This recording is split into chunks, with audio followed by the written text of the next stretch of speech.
Man, we had it all mapped out, big dreams, solid plans, whispering I love you every morning and night. I was crazy about my wife, Sarah. Figured she felt the same way. Turns out, I was dead wrong. How'd I catch on? Pure chance, like a wrench tossed in the gears of my life. A buddy of mine, Sheila, a nurse I work with, spotted my wife, Sarah, at a fancy eatery in Wichita, Kansas, while she was out with her man. Sheila had met Sarah at last winter's hospital shindig. She's got a knack for remembering faces. The guy Sarah was with? Sheila knew him, too. More on that later. So, I trailed Sarah and her buddy as they strolled through the lobby of a hotel in Topeka and hopped into an elevator. I watched the floor numbers light up until it stopped at 10. That's where he'd reserved their room. I glanced at my watch, plopped into a chair, and ran through my next steps in my head. I was done being played for a fool. Time to shake things up. I sauntered over to the front desk and asked to ring up Mr. Corey Baxter's room. Corey owns a small painting business here in town, got a wife, 3 kids, a cushy setup, cushy enough to mess around with his bank teller, who happens to be my wife. They'd been sneaking around for almost 2 years. 2 whole years. Sheila clued me in, totally by accident. She saw them cozying up the weekend I was pulling a grueling 16-hour shift at the hospital, dealing with rowdy drunks and gunshot wounds. Corey had painted Sheila's house a while back, so she recognized him instantly. That's when the thread started to unravel. A few days later, I casually mentioned to Sarah that Sheila saw her at a diner with someone. Kept it light, didn't name names, just chatted about the food, said maybe we should check it out sometime. Sarah's face went white as a sheet, but she brushed it off quickly, saying sure, then changed the subject. I didn't let it go, though. The next week, I had a heart-to-heart with my pops. Asked what he'd do if he suspected his wife was stepping out. He was floored. He adored Sarah, thought we'd be starting a family soon. We talked it out, and decided to keep it from Mom. I walked away with a game plan to cover my bases. Then I looped in my supervisor at the hospital. Laid it all out. She knew Sarah, too, and didn't say much, but her eyes told me she wasn't shocked. She gave me a 3-month leave, said I needed a breather. Even hooked me up with the staff counselor. We had a good talk, and she agreed I needed to step back for a bit. After that, I hired a private investigator. Didn't take them long to dig up the dirt. Hotels keep tabs, and a crisp $100 bill buys a lot of answers. Turns out Corey had been booking the same room at the Marriott in Topeka nearly every week for 2 stinking years. Always with the same woman. The desk clerk took one look at Sarah's picture and nodded, yup, that's her. Next, I hit up my bank, not hers, mine. Drained what I could without shutting the account down. I had my own card, untouchable by her. So, yeah, I knew exactly where she'd be that night. Dinner, then the hotel. She thought I was tied up at work again. Corey had to scoot home to his wife early, so it wasn't an all-night deal. That morning, after Sarah left, I packed my stuff. Grabbed the essentials, strapped some gear to my bike, tossed a few boxes in my Jeep, and asked my dad to swing by and store it at his place. Didn't need much, just enough for a few months on the road. That day felt heavy, like something in me just quit. And it did. My marriage was toast. My ride's a 2017 Yamaha Super Tenere, kitted out with panniers, LED lights, heated grips, a GPS, skid plate, the works. Perfect for long hauls. I packed lean, a few teas, a waterproof jacket, toothbrush, tablet. That's it. No interstates for me. I wanted winding back roads, crashing at motels or cozy bed and breakfasts, eating at local dives, stopping whenever the mood hit. My old man always said a change of scenery beats a nap any day. He wasn't wrong. If ever there was a time to hit the reset button, this was it. I planned a big loop across the continent. Start up the coast to Rhode Island, cross into Canada, swing through Prince Edward Island, Nova Scotia, then hop a ferry to Newfoundland. Ride around the island, double back through Quebec and Manitoba, roll across the prairies, climb the Rockies, then cruise down the Pacific coast to Santa Barbara. From there, cut through the heartland and wrap up in Tulsa, Oklahoma. 3, maybe 4 months. Heck, after that, I might even sign up with Doctors Without Borders.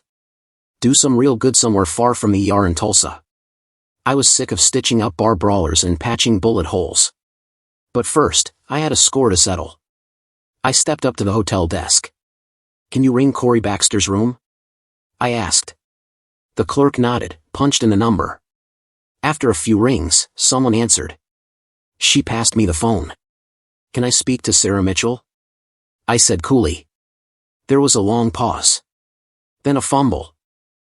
No one here by that name. Wrong room, I guess, he muttered. Just tell her there's been a death in the family, I said, steady as a rock. What? Hold up, what? He stammered. Tell her her husband passed away today. Tom Mitchell's gone, I said, voice flat. I heard muffled voices, some shuffling on the other end. Tell her her husband's dead, I repeated, loud and clear. Then I hung up, handed the phone back to the clerk, who looked at me like I'd just vanished into thin air. Thanks, I said with a half smile, like I'd just asked for a glass of water. I strolled outside. My bike was parked right there, waiting. I geared up, tugged on my helmet, and sat for a second, soaking in the cool night air. Not long after, Sarah came tearing out of the lobby, eyes frantic, scanning the street. It was dark, she didn't spot me. She jumped into a cab and peeled out. Probably racing back to the house. Her house now. Me? I was already gone, free as the wind. Later, I figured she got the message loud and clear. When she hit the apartment on Maple and 8th in Topeka, she'd find it half empty. I'd left an envelope on the kitchen counter with her name scrawled on it. Inside was my wedding band and a note. I kept it short, Sarah, I'm done. Our marriage died a long time ago. I took my stuff, you keep the rest. I told the landlord I'm not coming back. Stay or go, up to you. Don't look for me, I'm out riding, clearing my head from work, life, and your deal with Corey. You didn't want this marriage, so go live your life. Good luck. My lawyer will reach out. Do what you want with that. I didn't stick around to see her reaction. Didn't need to. I knew she'd be reeling, probably telling herself it was no big deal, that Corey was just a fling, that I was too busy with work to notice her being lonely. Maybe she thought we'd patch things up, have a couple kids, settle into a quiet life. Not anymore. Corey was a smooth talker, charming, and made her laugh. It was supposed to be just fun. But I wasn't playing that game. I fired up the bike, let the engine roar, and hit the road. Tulsa was already in my rear view. I figured Sarah was losing it back in Topeka after I dropped that bombshell at the hotel and rode off. Knowing her, she probably tried ringing my phone 100 times, only to find the number disconnected. I'd bet she even called my dad, hoping for a lifeline. I can picture him, stone cold, telling her I was long gone and she could shove it. My old man doesn't mess around when family's hurt. I heard later she wandered around our apartment on Maple and 8th, staring at the half-empty closets, my books gone, a couple trash bags stuffed with junk I didn't care to take. She'd have sat there, clutching that note I left, my wedding band glinting under the kitchen light, realizing she'd torched everything we built. Bet it hit her like a freight train. I imagined her dragging herself to my folks' place in Lawrence, Kansas, the next morning, desperate to track me down. She probably saw my Jeep out front and thought I was there. But when she rang the bell, my mom, Ellen, would have opened the door, taken one look, and slammed it shut without a word. Sarah's stubborn, though, she'd keep buzzing until my dad, Walt, cracked the door, eyes like steel. I can hear him now, snapping, "What do you want?" She'd begged to see me, swearing we could fix it, but he'd cut her off, telling her she blew it by fooling around with Corey and to get off his porch. Door slammed again. I bet she sat on the steps, shell-shocked, no clue what to do next. Maybe she tried one last plea, asking him to tell me she was sorry, but he'd just stare, silent, and close up tight. Back at the apartment, I'm sure she found the letter from my lawyer, Karen Walsh, taped to the door. That'd twist the knife. It laid it all out. I'd cut her off my health plan, drained our joint accounts, switched my life insurance to my parents, and blocked all contact. Anything she wanted to say had to go through Karen, who'd decide if it reached me. The kicker? Kansas law said she could file for divorce in a year for abandonment, or faster if she got her own lawyer. 8 years together, 5 married, and I was dust. All on her. I figured she spent weeks dialing anyone who might know where I'd gone, my brother, buddies, co-workers at the hospital. Nothing. She probably even showed up at the ER, running into Sheila, who'd give her that "you messed up" look. I heard Sheila didn't sugarcoat it, told her she'd seen her with Corey at that Wichita diner, and when I asked, she spilled the beans. Said Corey was married, had kids, even painted her house once. That's it. Sheila probably stared at Sarah like she'd thrown away gold for pocket change, her kids yelling in the background. Sarah would have thanked her, walked out, and sat in her car, gutted, knowing everyone at the hospital was whispering I wasn't coming back anytime soon. Meanwhile, I was a world away, rolling through Prince Edward Island, Canada, about a month into my ride. That place was something else, rugged coastlines, fresh air, folks who'd give you the shirt off their back. I spent nearly 2 weeks cruising the island, the Yamaha humming through forests and along ocean cliffs. Just me, the bike, and quiet. I needed that peace badly. Near Summerside, I damn near ate it when a moose, big as a freaking truck, lumbered onto the road. I swerved hard, heart pounding, and pulled over, watching it mosey off like nothing happened. Locals had warned me, hit one of those, and it's game over. No more rides, no more nothing. After that, I stuck to daylight runs. I rolled into a little spot called North Rustico, stopped by Cape Breton after hitting the easternmost point in North America. Grabbed a milkshake to celebrate. That's when my rear tire crapped out, flat as a pancake. But this wasn't Tulsa. Before I could even finish my drink, 3 locals offered to help. One old dude even tried slapping duct tape on it, grinning like it'd hold. I chuckled, thanked him, and called the Canadian Auto Club. They towed my bike to a shop in Charlottetown. That town was cool, bigger than I expected, laid back, with killer seafood. I crashed at a cozy inn near the harbor, did some laundry, slept like a rock, and hit the inn's bar for a beer. Felt good to pause. Next day, I swung by the shop to tweak the bike setup. That's when I ran into her. Lena Schmidt. She was Austrian, a gearhead like me, riding her own bike across the continent. Tall, wiry, with short blonde hair and sharp gray eyes that seemed to catch every detail. Even in her dusty riding gear, Lena looked like she could star in some action flick, with that crisp Austrian accent that just hit different heights. "Do you always ride alone?" she asked, leaning against her bike. "Yup," I said, "at least for now." She flashed a grin. "I'm headed to India." I did a double take. "Hold up, like the country?" "Yeah," she said. "Ship the bike from here, fly to Mumbai, then ride." I let out a laugh. Damn, and I thought my road trip was ambitious. We got to chatting about bikes, back roads, and the open sky. I asked when she was splitting. 3 days, she said. "Want to grab some food before you bounce?" I threw up. She nodded. "Sounds good." We hit up a joint called the Rusty Anchor in Charlottetown. Perfect vibe. We chowed down, swapped stories, and cracked up over a couple beers. Lena had this pull, effortless, like she didn't even know she was reeling you in. That night, I woke up with her next to me in bed, her hand resting on my chest, blonde hair fanned across the pillow. She looked calm, real. I lay there thinking, man, I haven't felt this alive in years. The next day, we were glued together, talking, cruising around, laughing at nothing. Every little thing she did got under my skin, her voice, her smirk, the way her eyes locked on mine. Later, I spilled my guts about Sarah, the betrayal, the whole mess. Lena just listened, no judgment. Then she opened up about her own journey, 45,000 miles across Canada already, with plans to tear through 25,000 more in India before heading back to Austria. That night, I couldn't shake the thought of joining her. Her, the road, a whole new adventure. I rang my dad. "Hey, I might head to India," I said. Long pause. "You for real?" he asked. "Yeah, kicking it around." We talked for nearly an hour. By the end, he said, "Son, chase what's calling you. It's your life." Mom piped up, too. "Trust your instincts."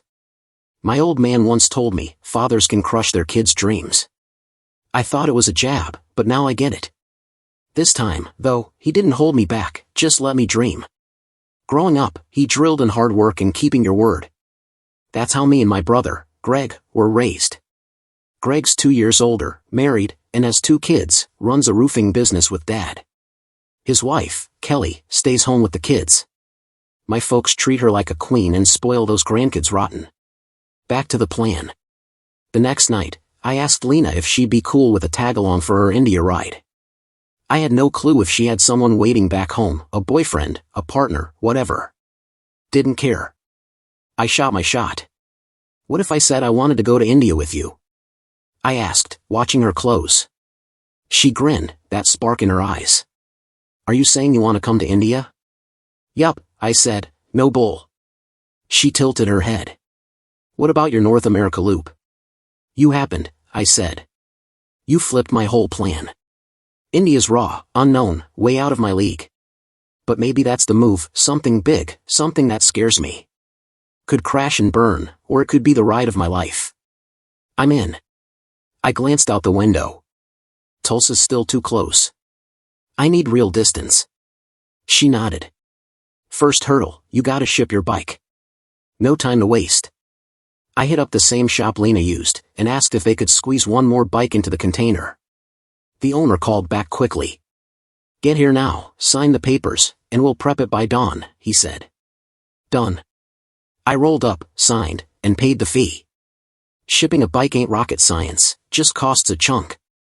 2 days later, Lena and I flew out of Charlottetown. First to Montreal, then Rome, then Dubai. Final stop, Mumbai. Mumbai was a fever dream. Locals call it the gateway city, parked on the Arabian Sea, India's biggest port. Nearly 20 million people crammed in ancient temples next to gleaming skyscrapers. Streets buzzing with honks, spices, and heat. Organized chaos that hooks you fast. I snagged us a budget hotel while we waited for our bikes to show up. Lena dragged me around town to grab gear I didn't know I needed for serious off-road riding. When we weren't shopping, we roamed, scarfed street food, checked out old forts, and got lost for fun. Everything screamed life. Then word came, a monsoon in the Arabian Sea delayed our ship. 2 extra days. We ended up crashing in Mumbai for 9 nights. Some of those nights? Best I've ever had. Others are just as sweet. Back in Topeka, I figured Sarah was starting to get it. I was gone for good. No calls, no texts, nothing. I bet she was stewing, telling herself I was wrong for being married to the hospital, that I left her hanging. She probably loved me in her way, but we were ghosts to each other, passing in the hall. I heard through the grapevine that Corey showed up at her bank, saying his wife was chill now, so they could hook up again. Word is, Sarah told him I'd bailed, and he just laughed, saying they could skip the hotel bills now. Classy guy. I figured she was lonely, itching for someone, hoping it'd be me. But I wasn't going back. Not ever. Lena, though, she was something else. The more time we spent together, the more I was hooked. Sure, she was easy on the eyes, but it was more than that. She was sharp, tough, and rode like the bike was part of her. Had more grit and brains than most folks I'd met. I soaked up her know-how quickly. One night, she told me about her ex, a long-term guy back in Vienna she called her live-in partner. Dude ditched her for someone else, cut things off cold. She tossed his stuff out the window and moved on, no whining, just done. I respected the hell out of that. In Mumbai, I geared up for the road, gas, oil, water, tools, tire repair kit, chain lube, the works. Upgraded the Yamaha with a beefier skid plate, brighter LEDs, a stronger battery, and jumper cables. Snagged a satellite GPS, tough riding gear, a solid sleeping bag, and a compact stove for morning coffee. Felt like I was ready to conquer anything. We'd camp when needed but crash at local ghost houses when we could. Man, the food in India hit my gut like a sledgehammer. For the first few days, I was practically living in the bathroom. Lena thought it was the funniest thing ever, she could scarf down anything, no problem. I finally gave in and popped some meds to calm my stomach, chugging water like my life depended on it. Old med school rule, don't let yourself dry out. After that, I was good to go. A letter from my lawyer showed up, saying Sarah hadn't made a move, no divorce papers, no messages. Guess she either got the hint we were done or was still spinning, trying to figure out her next step. Didn't matter to me. She wanted Corey? Fine. Just wish she'd been straight with me instead of creeping around like I was blind. Would have saved us both a ton of grief. After Mumbai, we pointed the bikes north toward Jaipur. Could have taken the NH-48, but we went the scenic route through Surat. It was a scorcher, but the ride was worth every drop of sweat. Surat was a gem, vibrant, alive. We crashed there for a night, then pushed on to Udaipur along the lake. Cooler breeze, nice break from the heat. Lena hadn't been there before, so we were both soaking it in fresh. That woman spoke 6 languages, German, English, Italian, Hindi, Portuguese, even a bit of Gujarati. In a week, she'd already flexed them all. And that Austrian accent? Man, it got me every damn time. From Mumbai to Jaipur, we took 6 days, clocking over 1,500 miles. Hands down the best trip I'd ever done. We hit Vadodara and Ahmedabad before swinging inland. Jaipur was a riot, ancient forts mixed with bustling markets, probably a million folks calling it home. Neither of us had been, so I told Lena, let's play tourists for a bit.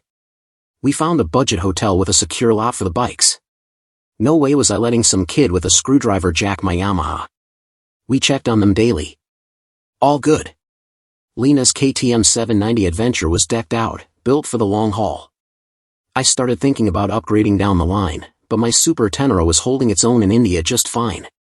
Back in Topeka, I figured Sarah was still grasping at straws. No calls, no texts, and nobody who knew me would give her the time of day. Bet she tried my folks again, only to get the door slammed in her face. Probably called my lawyer, Karen, who'd just ask if she was filing or sending a note. A note? What's she gonna say? Miss you, sorry I cheated, let's chat. Fat chance. I heard she wasn't ready to pull the plug on us yet, still hoping I'd come crawling back. Though we could talk it out, that I was a solid husband, maybe even a great dad someday. Too late for that. Word is, she'd had a few random guys over since I split, one-night deals. Does that make her awful? Not my call. I left without a word, so maybe she felt stuck. But I was done. India was a whole new universe compared to Tulsa. Different smells, roads, vibes, but at its core, people were the same, hustling to feed their kids, keep a roof up, stay safe. Just like home. Not every spot here is steady, but India's got its act together better than some. Riding with Lena was a blast, the best kind of crazy. She's tough, sharp, fearless, always moving. She pushes me to ditch my doubts, try stuff I'd never touch back home. Growing up in Tulsa, life was cushy, stable house, good schools, tight family, mom, dad, my brother Greg. Not everyone gets that deal. Out here, folks make do with less but still hold their heads high. This trip's been a gut check, and I'm damn lucky to share it with Lena. She's more than a riding partner, she's my woman. Bold, real, not wild but switched on, always planning ahead. I'm all in for her in this life. We left Jaipur and aimed for Jodhpur, about 600 miles southwest. Took the desert route. The ride was unreal, open land, hot wind, dust in our teeth. But you gotta stay alert. My American passport doesn't mean squat out here. Local cops and guards raise an eyebrow at some US guy cruising through on a bike. One checkpoint dude asked why I left the States. I nodded at Lena. He chuckled, fair enough. We camped 2 nights en route, pitching tents way off the road. First night, every rustle had me wired. Second night, I crashed hard, waking to Lena brewing coffee on our little stove. Life felt right. It's all about the essentials out here, gas, water, food. We topped off whenever we could, paid cash, kept it low-key. No flashing wads of bills, you don't want to look like a mark. India's got its risks, but so does Tulsa. 2 riders on pricey bikes can draw the wrong kind of attention anywhere. My gear is solid for a spill, but it won't stop a blade or worse. I've seen what those can do in the ER. The haul through Rajasthan and Gujarat was nuts, gritty, dry, punishing, but somehow gorgeous. We yapped the whole way through our helmet comms. Lena knew the land, the villages, the people like she'd lived here forever. Turns out she used to write for a travel blog, and did her research. She talked a ton, but I ate it up. That voice, smooth, warm, could make a phone book sound hot. Sometimes I had to remind myself to watch the road. Our next target was Varanasi, over 1,200 miles of heat, dirt, and chaos. Took 5 days. Dust-coated everything. Lena kept nagging me to drink water, 10 times a day, Tom. My 5-liter hydration pack still runs dry daily. Had to pull over to take a leak on the roadside now and then. So did Lena. Once, I tried sneaking a pic of her squatting. She caught me, sprinted over, snatched my phone. I was laughing so hard I nearly keeled over. The road just kept going, gas stops, heat, repeat. We lugged extra fuel, and it saved our butts more than once. My Yamaha guzzled more than Lena's KTM, so I started eyeing an auxiliary tank. We had one breakdown, lost 4 hours tinkering on the roadside. Part of the game. Camped 3 nights, no showers, just grit and sweat. Still, we found moments to get close, stealing quiet time in the tent, not caring about the dust. Those nights? Pure magic. We were beat, filthy, and dragging, but damn, it felt alive, like we were part of something bigger. We steered clear of sketchy areas, didn't need to tempt fate. In camp, we'd clean up with a rag, a dab of soap, and a splash of water, just enough to feel human, then brush our teeth and call it a day. That was our new routine, and I didn't miss the old life one bit. We crossed into Varanasi at a checkpoint near Gorakhpur. Locals warned us to skip Lucknow, too many folks fishing for bribes. Gorakhpur had a river crossing and way less hassle. Just past it was Patna, not the one in Illinois, but a whole different beast. The city was a patchwork, some parts rough, with shanties and dirt, others polished, with clean streets and fancy houses. We found a spot called the Riverfront Inn, cheap but sturdy. Bikes locked tight, we showered, scrubbed our gear, and crashed. It was right by a government office, so cops were always around. Felt safer. I need a real bed, I told Lena. She grinned. We both do. We stayed 2 nights, barely sleeping, mostly tangled up in each other, only pausing to eat, swim in the hotel pool, or toss clothes in the inn's laundry room. Felt like a damn palace. I know how it sounds, an American guy chilling in India. But the truth is, most of those big houses nearby were owned by locals, and prices were a steal. $50 a night for a room that'd run you $250 back in the States. No shame in that. When the Wi-Fi wasn't acting up, I checked my email. Mostly mom and dad, you good? Where are you at? Did you eat anything crazy? Then one from my lawyer, Karen, saying Sarah had sent a letter, asking where I was, when I'd be back. I'd already told my folks and Karen to give her nothing. Sarah hadn't filed for divorce yet. Fine, let her. She's the one who needed Corey on the side. If she didn't file by the time I got back, I'd handle it myself. I was done. Lena was a game changer. I didn't know where we were headed, but meeting her in Prince Edward Island was the best twist of fate I'd ever had. We kept riding north toward Shimla.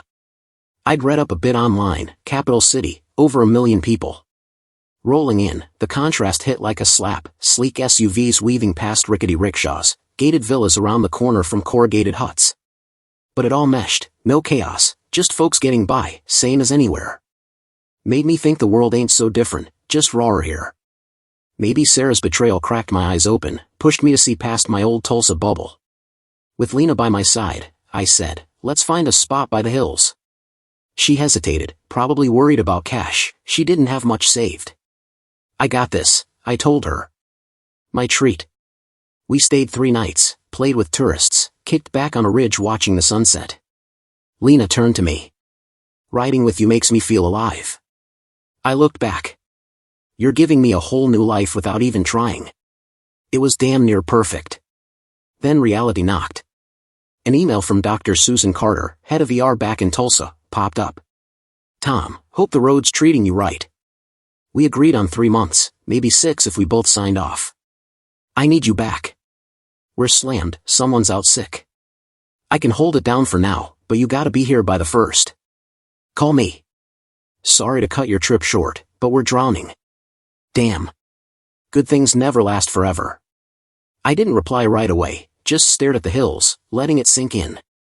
I still had some time, so I kept writing. A few weeks later, I was back in Tulsa. Yo, Tom. My brother Greg's voice cut through the hotel lobby chatter. I'd just flown in 2 days ago, still adjusting to being back. I turned and saw him striding over, grinning ear to ear. Man, you look solid. Where the hell have you been? Overseas or what? I laughed. Yeah, something like that. How'd you know I was here? I asked. Didn't, he said, still smiling. Got a client meeting at 10. Mom and Dad said you were off work but wouldn't spill where you went. What's up with Sarah? I sighed. Long story. He slapped my back. You're coming to my place for dinner. No dodging. Spill it all. I didn't fight it. All right, I could use a real burger. We caught up quickly, then I said I had to hit the hospital. As we parted, he was already on his phone, probably telling Kelly I was coming, maybe Mom or Dad too. I didn't tell him not to call Sarah, didn't think he would. It was a quick walk from the hotel to the hospital, crisp air, blue sky, one of those days that feels wide open.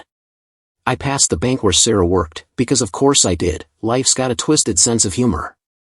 At the hospital, Dr. Carter greeted me with a solid handshake. "Tom, good to see you." Then she raised an eyebrow. "Got a strange letter last week from the Indian government, thanking an American doc for help in Patna." "That you?" I smirked. "Yeah, long story." I gave her the quick version. Dr. Carter soaked up my story about the family on the rickshaw, the gas canister, and the madness in Patna. She nodded. "Sounds like they owed you one," she said. Then she slid over my new ER schedule. "Back on the grind tomorrow, 6 days, 12-hour shifts, which usually stretch to 18 with the usual chaos, wrecks, drunks, knife fights, heart attacks. Same old Tulsa song and dance." But that night, I was stoked for dinner at my brother Greg's place. A hot meal, cold brew, maybe some time with his kids. That's the stuff I was craving. Walking into Greg and Kelly's house, Kelly wrapped me in a bear hug. "Tom, are you holding up? We missed you, man." "I'm good," I said, flashing a grin. I handed out little trinkets for the kids, stuff I snagged at Indian markets. They bolted off, stoked. Us adults settled in. Kelly didn't beat around the bush. "All right, what went down with Sarah? Why'd you split?" I chuckled. "Nice to see you too, Kel." I nodded at the fridge. "Got a beer in there?" Greg was already on it, tossing me one and grabbing 2 more. We parked on the couch. "So," I said, "what did Mom and Dad tell you?" Kelly frowned. "Zip. I even called Sarah once. She clammed up, just kept asking where you were." I leaned back. "Well, strap in." I gave them the short version, skipping the gritty details. "Sarah cheated, I caught her, I bailed." Done. Over dinner and a few more beers, they grilled me about the trip, the roads, the food, the people, and Lena. I told them how we met in Prince Edward Island, rode through India together, and how she was back in Vienna now while I figured out my next move here. After we ate, I said, "Gotta find a place to crash, sort the divorce, and plan what's next." India rewired me. I can't just clock into the ER and act like everything's cool. Being back in Tulsa hit me hard, reminding me how quick Sarah traded me for Corey. I didn't say it out loud, but it stung. She played me for years. Never again. Out there on the bike, choking on dust, I learned there are women who'll keep it real, who won't fake it while sneaking around. If Sarah didn't want me, she could have just said it. We could have ended it clean. Instead, she lied, and now I was done with her games. I grabbed an Uber back to my hotel and crashed hard. Needed the shut-eye. Next day, I started hunting for a place to live. Didn't take long. Found a 1-bedroom a few blocks from the hospital, already furnished, perfect. No need to mess with buying furniture. It was basic, clean, with a gated parking lot. No fancy doorman, but solid locks. Crazy how it was so close to the old apartment I shared with Sarah. Life's got a weird way of circling back. Sliding back into the ER was like pulling on an old jacket, still fits, still frayed in the same spots. Same chaos, different day, gunshots, fender benders, strokes, overdoses. Folks here eat junk, sit all day, then act shocked when their body quits. I kept thinking about India, less food, but people were healthier. They walked, ate real stuff, took care of themselves because docs weren't always around. Here, at least insurance keeps my paycheck coming. 2 weeks after I got back, I called my lawyer, Karen Walsh, and set up a meeting. 3 days later, we sat down to talk divorce. There wasn't much to split. I'd already told Sarah she could keep the apartment and everything in it when I left. Karen nodded, papers already drafted. I told her to file. What threw me? Sarah hadn't filed yet. Figured she'd be racing to cut me loose and move on with Corey. Guess she was either dragging her feet or still lost. Didn't care, I was waiting. After the meeting, I headed to my new place. Hit me how quiet it was outside work. Too quiet. With my Yamaha still months from being shipped back, I decided to get a new ride. Started poking around online, reading reviews. A few days later, I checked out a couple KTM dealers just outside Tulsa. On my next day off, I pulled the trigger on a KTM 1290 Super Adventure S, loaded it up, racks, LED fog lights, quick shifter, the whole deal. Cost a chunk, but I had the savings. What else was I gonna blow it on? Word got back to me that someone at Sarah's bank heard I was in town. Somebody knew a nurse who spotted me at the hospital. I figured Sarah tried calling my folks again, only to get told to kick rocks. Bet she was desperate, probably even parked outside the ER, hoping to catch me. I heard she camped out a few nights, watching the ambulances roll in, the chaos never stopping. One night, she wandered inside, maybe looking for me, but got stopped by security. Asked for me, but they shut her down. Doc info's private without an appointment. She got nothing. Another night, I heard she saw me heading in from the staff lot. Her heart probably flipped, but by the time she got out of her car, I was gone. She knew I was back, though, and that was enough to keep her scheming. A few days later, I got word she came home to find a suit waiting outside her building. Guy handed her a thick envelope, said, "You've been served," snapped a pic of her holding it, and split. She must have stood there, gut-punched, knowing I'd filed. Then, I heard she did something dumb, tailed me after a shift 2 days back. Saw me head to my new apartment, just a few blocks from her place now. Guess she was building up the nerve to confront me. Word is, one night she said screw it, threw on those tight jeans I used to like, heels, a fitted tee, hair in a ponytail, just how I'd always noticed her. Figured she was planning to show up, try to talk, maybe pull me back. Good luck with that. I was at my new apartment in Tulsa, settling into the quiet, when the buzzer went off. Happens all the time, kids hawking candy, folks preaching, or some campaigner chasing votes. But this time, it threw me. Sarah's voice came through the intercom. My stomach twisted. "Tom, it's me," she said. I froze. "Who's this?" I asked, playing dumb. "It's Sarah, your wife." Silence hung heavy.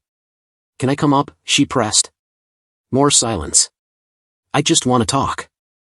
I should have ignored it, walked away, but something made me hit the buzzer. Maybe I wanted to see how this played out. A minute later, a knock at the door. I took a deep breath, let the anger and old wounds settle, and reminded myself I wasn't that guy anymore. I'd moved on. I opened the door, and there she was. Looked good, sure, but worn out, like life had been heavy. Still my wife, legally, but that's it. She stood there, unsure, clutching a bag with a bottle of wine poking out and a six-pack of that IPA I used to drink. No clue what IPA stands for, but she remembered I liked it. "Hey, Sarah," I said, keeping it flat.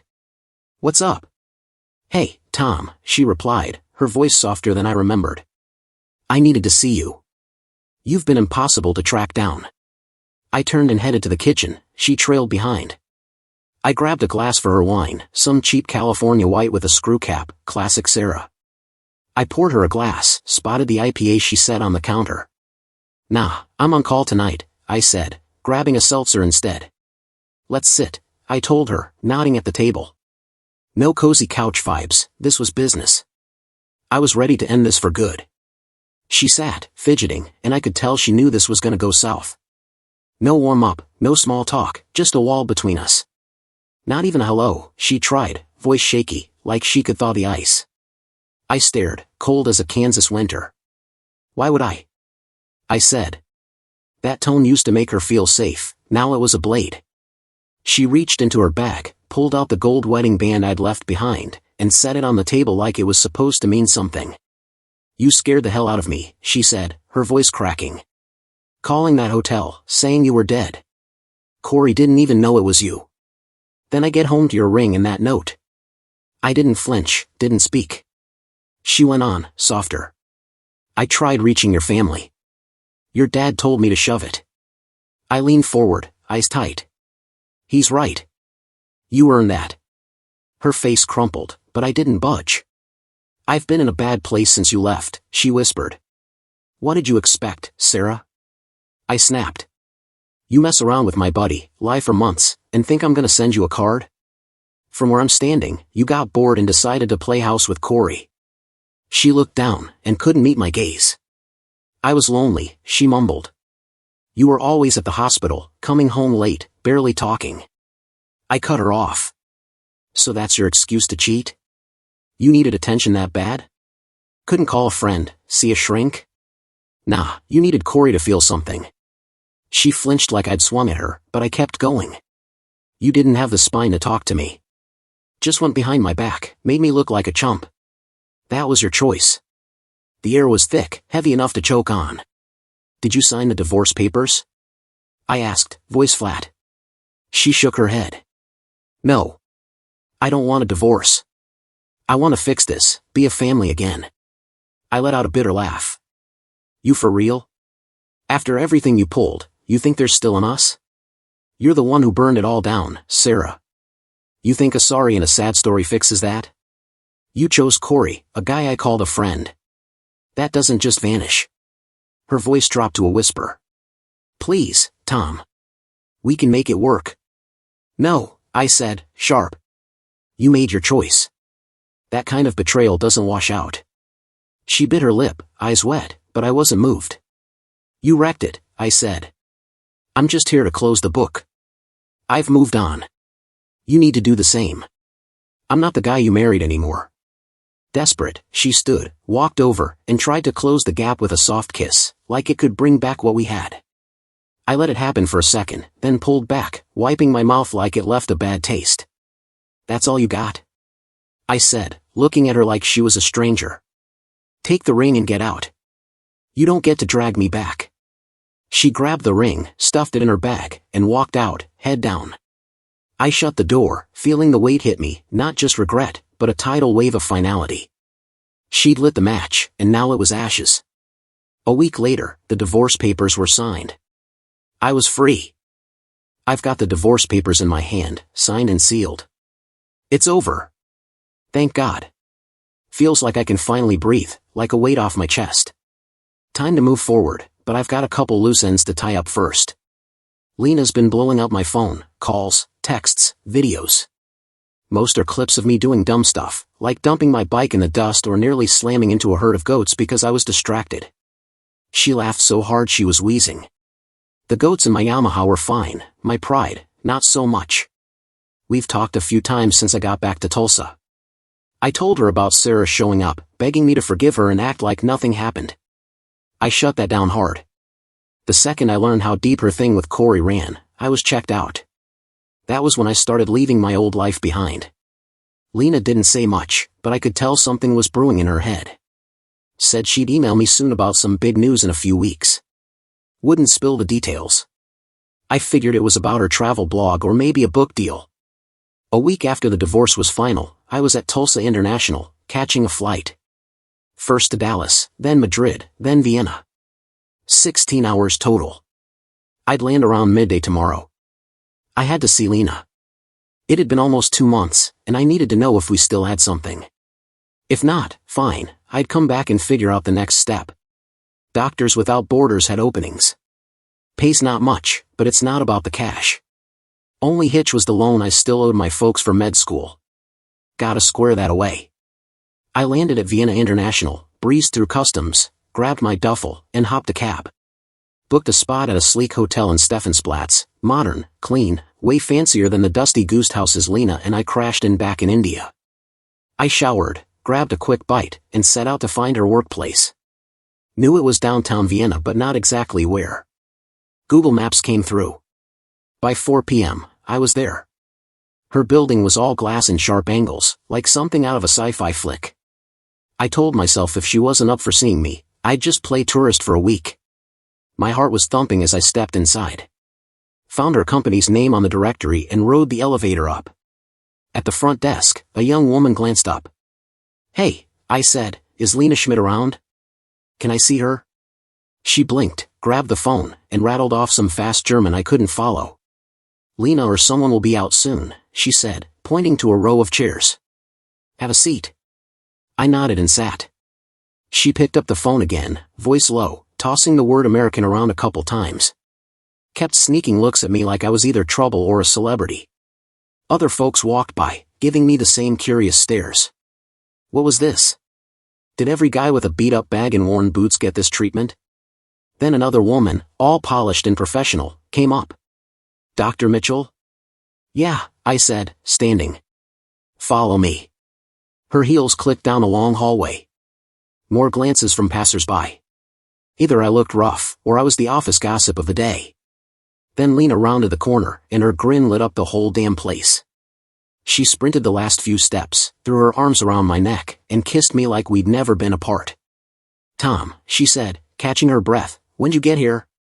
Couple hours ago, I said, still reeling from her energy. Got a room, cleaned up, didn't want to roll in looking like a drifter. Figured security might boot me. I half expected her to ask why I showed up, which would have told me if our India nights were just a memory, boxed up and done. But she didn't. She grabbed my hand and tugged me down another hall toward her editing suite. Wanted to show me her latest project. She was in a sharp black dress and low heels, a far cry from the dusty riding gear, or, let's be real, the no-clothes version of her I liked best, tangled up in a tent in the middle of nowhere. Yeah, I'm a guy, sue me. But that's part of why I flew halfway across the globe to see her. I figured I'd just go with it, see where the day took us. We talked about her blog, the videos she was cutting. Some were headed for YouTube, but most were for a paid publisher's site. You got time for dinner? I asked. Want to talk about more than just work? I've got stuff to share too. She looked at me, eyes bright. How long are you staying? 3 days, I said. Maybe longer if I push the flight. Her face glowed. I want you to meet my family. I told them about you, they're pumped. That caught me off guard. Her family? Didn't see that coming. Sure, I stammered, playing it cool. But first, I need some food and a real Austrian beer. I'm coming with you now, Lena said, no hesitation. We walked out, her hand locked in mine, heads turning as we passed. On the way to my hotel, I asked, you live close? Few blocks, she said. A quick thought hit, what if she had a partner she didn't mention in India? Back there, it was just us and the road. Now, in the real world, I realized I didn't know much about her life here. I didn't press, just let the moment carry me. At the hotel, I turned to ask something, but Lena grabbed me, kissed me hard, and we stumbled into the room. Clothes hit the floor fast, and the bed caught us. It was fire and home all at once, her touch, her scent, the way she breathed. I'd missed every bit of it. Truth is, I'd been holding my breath since I left India. Right then, with Lena in my arms, everything felt right, like I'd found my place. Hard to believe just a week ago I was signing divorce papers, untangling the wreckage of my marriage. Now, here I was, with someone who made my pulse race again. By 9 p.m., we cleaned up and headed to the hotel restaurant. Vienna's got no shortage of killer brews, and the place didn't disappoint. Lena ordered sparkling water, which threw me. No beer? I asked, eyebrows raised. She just shrugged. Not tonight. We grabbed a table, and I got straight to it. So, why were your folks so keen to meet me? She grinned. I told them about our India adventure. They're curious. Plus, you're American, that's still a big deal here. She sipped her water. My parents hit the States a couple times. My aunt's out in California, near Santa Cruz. Loves the coast, but her joints ache something fierce. Says the ocean helps. She laughed, then added, we can hop a train to see them tomorrow if you're game. How far? I asked. 5 hours, she said. They're in Grass. What's their deal? Dad worked IT for Audi, something techie I never quite got. Mom was a bookkeeper.